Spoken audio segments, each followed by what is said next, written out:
So you have been teaching entrepreneurship through acquisition both in the US but also in France at INSEAD. Do you see any differences, any cultural differences in the way how buyout entrepreneurs approach this kind of challenge, but also in terms of the ecosystem, in terms of the mindset between Europe and the US?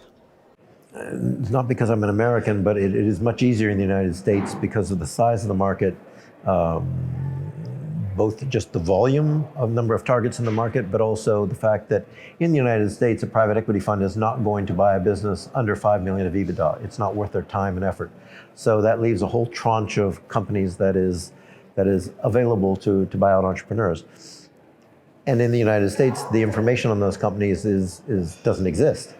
And so since they're not on the radar screen of other potential buyers, it makes that much more valuable when a buyout entrepreneur actually finds the business. In Europe, there's going to be as much turnover of companies, much transmission of companies from one generation to the next, so the opportunity is there. But as you alluded to earlier, there are many more buyers for these businesses coming from family offices, private equity funds, other buyers. So I think it's more challenging in Europe.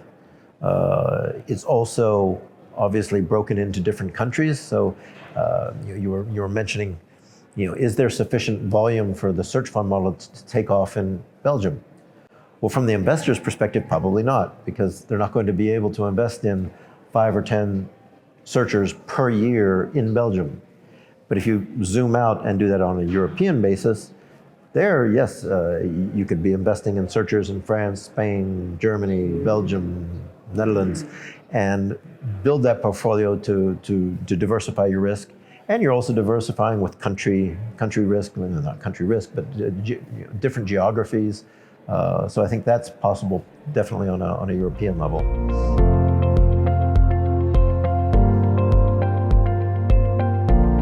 There's only one thing possibly that could be stopping you, and that's you. So looking back at 10 years, since 10 years we started the Buyout Academy, we have the conference here. If you look around you, it's very much a male type of thing. So one of the things we would like to see is more female buyout entrepreneurs, so more women stepping into this journey. So my question to you is that similar in the US? And then the second question is, what can we do to promote buyouts more amongst women? It's very similar in the United States. According to the Stanford studies, only 3% of searchers are women. So I'm very proud at SFA we have 12%. Still not great, but 4 times better than the average across the country. I think women have only just begun hitting the C-suite jobs and whatnot in general business. So I think it's following that.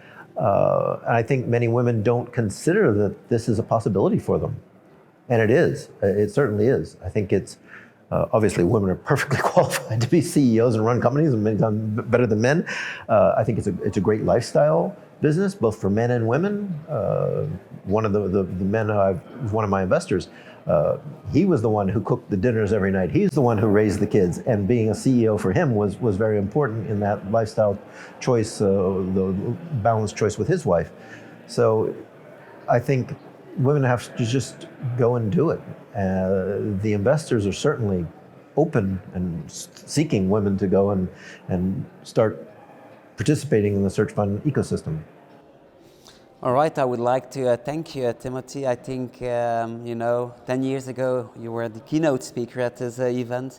I think you have given a spark to the ecosystem here in Belgium. And I think maybe without you, we would haven't had this anniversary of the conference today. So thank you very much. And I wish you all the best with your accelerator and all the things you will be doing in the US. So thank you very much, Timothy. Very kind. Thank you very much, Miguel.